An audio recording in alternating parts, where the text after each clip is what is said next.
Assalamualaikum warahmatullahi wabarakatuh. Perkenalkan, di sini saya Muhammad Irfan Hakim dengan NIM belakang 173. Pada kesempatan kali ini, izinkan saya untuk sedikit menjelaskan analisis mengenai Undang-Undang Nomor 2 Tahun 2012, yang dimana menurut saya banyak sekali celah-celah atau permasalahan-permasalahan hukum yang datang dari undang-undang ini. Baik, di sini saya mengambil teori dari Sujono Soekarno tentang tidak berjalannya undang-undang ini dengan efektif. Dari teori tersebut mendapatkan 3 poin utama. Nah, yang pertama, mengapa undang-undang ini tidak bisa dijalankan dengan efektif? Yang pertama adalah dari segi hukum itu sendiri atau substansinya itu masih tidak jelas. Tidak jelas di sini adalah ada kata-kata di situ yang mengatakan demi kepentingan umum. Nah, yang dimana ini menurut saya masih dikatakan bias atau masih tidak jelas untuk siapa kepentingan umum ini. Lalu yang kedua, dari segi lembaga atau aparatnya itu masih terbilang lemah, apalagi dari segi koordinasi antar BPN, Pemda, dan juga Kementerian Pertanahan dan lain sebagainya. Yang dimana ini juga menghasilkan masyarakat itu sendiri, yang dimana masyarakat di sini masih dapat dikatakan tidak paham dengan hak-haknya, bagaimana mereka itu menuntut haknya kepada pemerintah, dan yang paling penting masyarakat di sini masih tidak paham dengan hukum. Saya Firla Fauzi Hanif. Pada kesempatan kali ini, saya akan memaparkan hasil penelitian kami mengenai pengadaan tanah bagi kepentingan umum berdasarkan Undang-Undang Nomor 2 Tahun 2012 dengan meninjau aspek teoris serta implementasinya dalam praktik. Yang pertama, di sini saya akan menjelaskan dari sisi tinjauan pustaka. Pengadaan tanah dapat dipahami sebagai proses hukum yang dilakukan oleh negara untuk menyediakan tanah bagi pembangunan yang ditujukan untuk kepentingan umum, dengan tetap memberikan ganti kerugian yang layak dan adil kepada pihak yang berhak. Hal ini ditegaskan dalam Undang-Undang Nomor 2 Tahun 2012 serta sejalan dengan prinsip fungsi sosial hak atas tanah dalam Undang-Undang Pokok Agraria tahun 1960.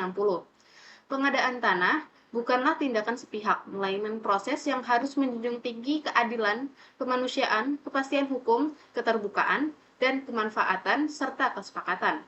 Oleh karena itu, pelaksanaannya wajib dilakukan secara transparan dan melalui musyawarah dengan masyarakat terdampak. Secara normatif, pengadaan tanah dilaksanakan melalui 4 tahapan utama, yaitu tahapan pertama perencanaan, yang kedua persiapan, ketiga pelaksanaan, dan tahapan terakhir penyerahan hasil. Tahapan ini dirancang untuk memastikan bahwa pembangunan berjalan seimbang antara kepentingan negara dan perlindungan hak atas masyarakat yang berhak. Dalam penelitian ini, digunakan 3 kerangka teori utama, yaitu pertama, teori efektivitas hukum, yang menilai keberhasilan hukum itu dari substansi, struktur, budaya hukum, sarana, dan masyarakat. Lalu yang kedua, teori keadilan, yang menekankan keadilan substantif dan perlindungan bagi pihak yang terdampak. Lalu yang ketiga, teori kepastian hukum, yang menegaskan bahwa hukum harus adil, bermanfaat, dan dapat diprediksi. Selanjutnya, saya akan masuk pada bagian hasil. Penelitian ini menemukan bahwa secara normatif Undang-Undang Nomor 2 Tahun 2012 telah memberikan kerangka hukum yang cukup kuat dan sistematis. Namun dalam praktiknya, implementasi di lapangan masih menghadapi berbagai kendala. Di sini kami mengambil dari studi kasus pembangunan Bandara Yogyakarta International Airport atau YIA, menunjukkan bahwa meskipun tahapan formal telah dijalankan sesuai aturan, masih terdapat masalah dalam penerapan asas keadilan dan partisipasi masyarakat. Banyak warga menilai bahwa musyawarah bersifat formalitas dan menilai ganti rugi tidak sepenuhnya mencerminkan kerugian sosial dan ekonomi yang mereka alami. Hal ini menyebabkan meningkatnya sengketa dan penggunaan mekanisme konsinyasi di pengadilan. Sebaliknya, pada proyek Tol Jawa Ruas Solo Yogyakarta YIA, pelaksanaan pengadaan tanah relatif lebih kondusif. Partisipasi masyarakat berjalan lebih baik, nilai ganti rugi lebih dapat diterima, dan konflik yang muncul relatif minim.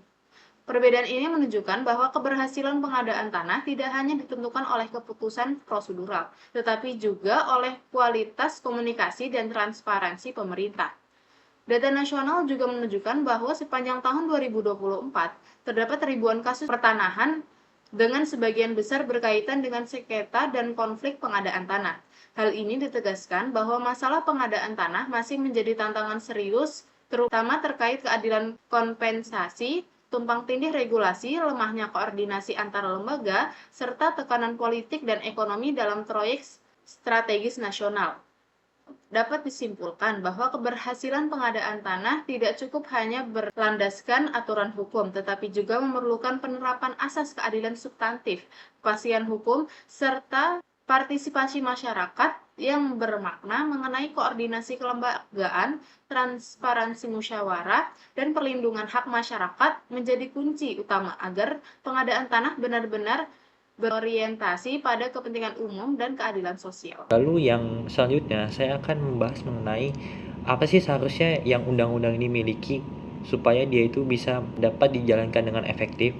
Nah, di sini saya mengambil dua, yaitu di mana dalam undang-undang ini seharusnya dia itu memiliki prinsip yang namanya itu kebebasan dan juga keadilan. Itu yang ke satu. Lalu yang kedua, seharusnya di dalam undang-undang tersebut itu terdapat prinsip yang dimana masyarakat yang lemah atau golongan-golongan yang lemah itu dilindungi oleh pemerintah.